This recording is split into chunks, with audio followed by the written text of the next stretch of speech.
Mamma mia! Salut les amis et bienvenue dans cette nouvelle vidéo consacrée à Java. Alors dans cette vidéo, on va voir un peu la portée de nos différentes variables. Qu'est-ce que je vais faire? Je vais déclarer une nouvelle méthode. Cette méthode, je vais l'appeler toujours boom. J'adore boom, je ne sais pas pourquoi. Donc là, je vais mettre ici int, je vais mettre à nouveau ici boom. Et cette méthode doit prendre ici en paramètre un nombre et retourner sa racine carrée. Donc je peux mettre ici int, nombre. Et qu'est-ce que tu dois faire? Tu dois retourner ici la racine carrée de ce nombre. Donc là, j'ai deux choix. Je peux utiliser la classe math et utiliser à ce niveau-là sa méthode sqrt, square root. Et je vais dire, tu me retournes tout simplement la racine carrée du nombre qui est passé en paramètre. Vous voyez qu'à ce niveau, j'ai une petite erreur. Pourquoi? Parce que la méthode sqrt retourne ici un double. Donc là, je suis obligé de mettre ici double. Si je ne veux pas faire ceci, je n'aurai qu'à dire que avant de retourner mon résultat, s'il te plaît, tu le transformes en entier. Et là, chez Kebam, je n'aurai pas de problème. Nous, on va faire simple. On va mettre ici double.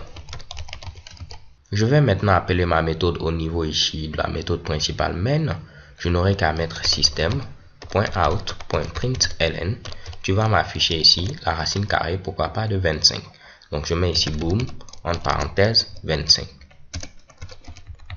Pour ceux qui ont suivi les vidéos précédentes, vous allez me dire, mais qu'est-ce que tu fais, Honoré? Tu nous avais dit que lorsqu'on choisissait le nom de notre méthode, ce nom-là doit refléter ce que fait la méthode. Et là, tu mets boom, comme on va savoir ici que cela permet de retourner la racine carrée. Donc, vous avez raison, on va mettre ici tout simplement racine carrée. Et je n'aurai qu'à changer le nom de ma méthode à ce niveau-là et mettre également racine carrée. Donc surtout n'oubliez pas, lorsque vous choisissez un nom de méthode, il faut que ce nom puisse refléter ce que fait votre fameuse méthode. Donc si je lance l'exécution, je dois avoir comme résultat 5 parce que la racine carrée de 25 c'est 5. Si je mets ici 169, je dois avoir ici 13 parce que la racine carrée de 169 c'est 13. Alors à ce niveau, une deuxième méthode, si on ne veut pas utiliser sqrt, pour ceux qui aiment se fatiguer, les plus matheux, ils vont mettre ici le nombre à la puissance 1,5, donc à la puissance 0,5.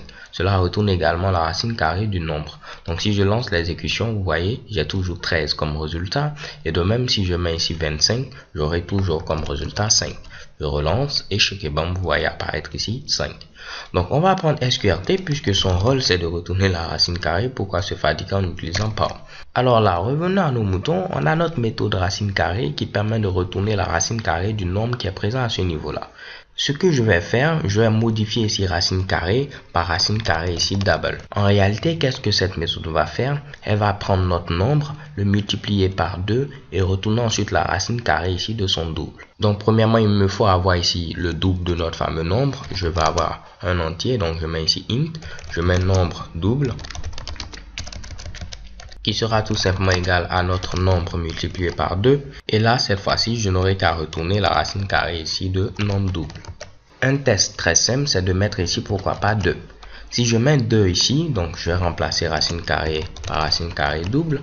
Si je mets 2 à ce niveau, il va venir ici faire 2 fois 2. J'aurai comme résultat 4. Et ensuite, la racine carrée de 4, ce sera ici 2. Je relance l'exécution de ce code et chez Kebam, vous voyez, j'ai 2 à ce niveau-là. Si vous mettez d'autres valeurs, par exemple ici 6, il aura 12 et 12, il va chercher sa racine carrée, il va vous donner un Mitsubishi. Donc rien de bien compliqué à ce niveau-là. Lorsque je parle de portée de variable, c'est que lorsque vous déclarez votre variable nombre double, elle ne peut être utilisée qu'à l'intérieur de votre méthode. On ne pourra plus l'utiliser en dehors de la méthode.